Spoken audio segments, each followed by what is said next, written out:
We're talking today with Aspen Group. The company owns and operates properties in the affordable accommodation sector. It's a provider of quality accommodation on competitive terms in the residential, retirement and park communities. It's got an ASX code of APZ and a market cap of 344 million. We're joined by the company managing director, John Carter. John, welcome to the studio. Thanks for your time. Thanks, Tim. It's great to be here.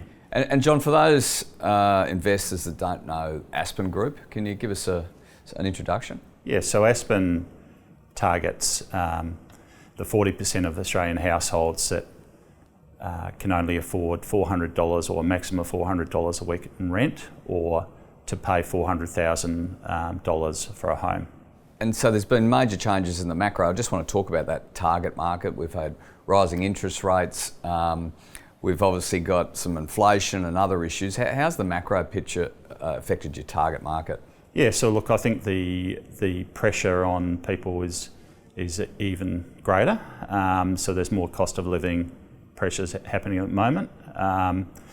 So the demand for our product is even greater than normal.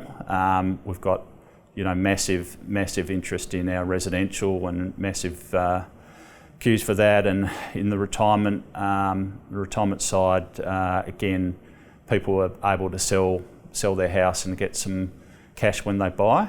And I think sort of on the holiday side, it's early days, but we still think there's reasonable demand for our sort of affordable holiday product as well. I was going to ask you about that. You've got 5,000 dwellings. I was going to ask you about your portfolio of assets. You've had a good result, strong revenue and high margins.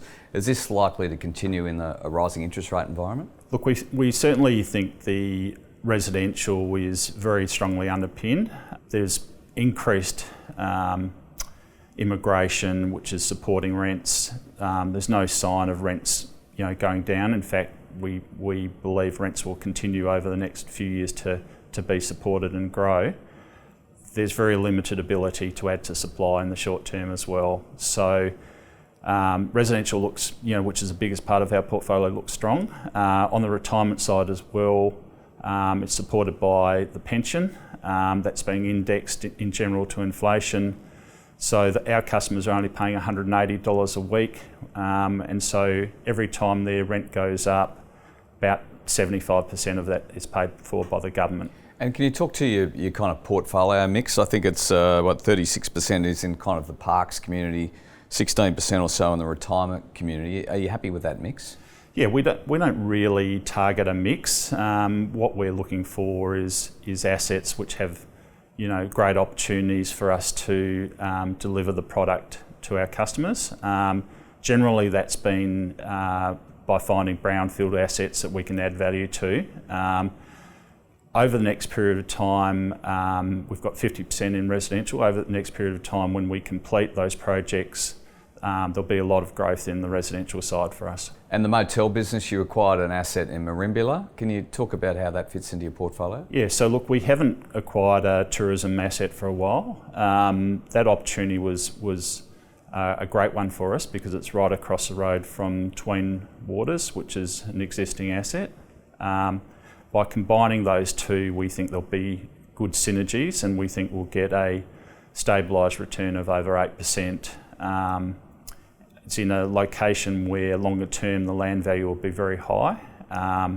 There's a lot of very good water views from both properties. And can you talk through your kind of development pipeline and what role that plays with Aspen? Yeah, so we target roughly 20% of our earnings to come from development. There's two components of that, retirement homes and land that we sell.